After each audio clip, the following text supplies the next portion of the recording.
ఈరోజు ఇక్కడ inter state and inter district ఎస్పీస్ది కోఆర్డినేషన్ మీటింగ్ జరుగుతుంది.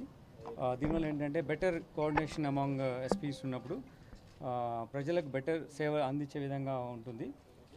క్రిమినల్స్ ఎట్లయితే బార్డర్స్ వెళ్ళిపోయి అఫెన్స్ చేస్తున్నారో దాని తగ్గట్టుగా ఎఫెక్టివ్గా మెకానిజం ఉండాలంటే పోలీస్ తరఫున కూడా కోఆర్డినేషన్ అవసరం, ఇంటరాక్షన్ అవసరం, exchange of information, border areas తర్వాత క్రైమ్ ఏంటిది, ఇక్కడ ఎవరెవరు క్రిమినల్స్ ఆపరేట్ చేస్తున్నారు, అక్కడ ఎవరు క్రిమినల్స్ ఆపరేట్ చేస్తున్నారు, మోడల్స్ ఆపరెండి ఏంటిది, ఇవన్నీ రెగ్యులర్ ఇంటరాక్షన్ ఉండాలి. దానికి భాగంగానే ఇది. అంతకన్నా ముఖ్యంగా ఏంటంటే ఎలక్షన్స్ ఉన్నాయి కాబట్టి మనకు బార్డరింగ్ స్టేట్స్ వేరే స్టేట్ ఉంది కాబట్టి మన రాష్ట్రంలో better law and order maintenance కోసం ఎప్పుడు పోలీస్ యంత్రాంగం ఫోకస్గా ఉంటుంది కాబట్టి దాని పర్యవసనంగా ఎస్పీ గారు బార్డర్ డిస్ట్రిక్ట్లో ఉన్నటువంటి ఎస్పీస్ని అందరినీ పిలిచి మీటింగ్ ఏర్పాటు చేస్తారు. దానికి నేను కూడా ఇక్కడికి వచ్చాను ఇంటరాక్షన్ కోసం. దీని తర్వాత ఒక వాళ్ళ ఇష్యూస్ ఏమున్నాయి, మన ఇష్యూస్ ఏమున్నాయి, ప్రాపర్ ఇంటరాక్షన్ ఉంటుంది.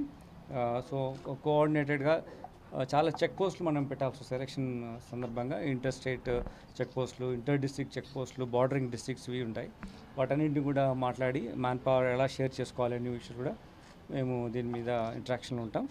క్రైమ్ పర్స్పెక్టివ్లో కూడా రెగ్యులర్ క్రైమ్ పర్స్పెక్టివ్ ఇట్లా కూడా ఇంటరాక్షన్ ఉంటుంది. దీనివల్ల మన సంగారెడ్డికి better safe and secured environments create చేసేయడానికి ఒక అవకాశం ఉంటుంది. అందుకోసం ఈ ప్రయత్నం.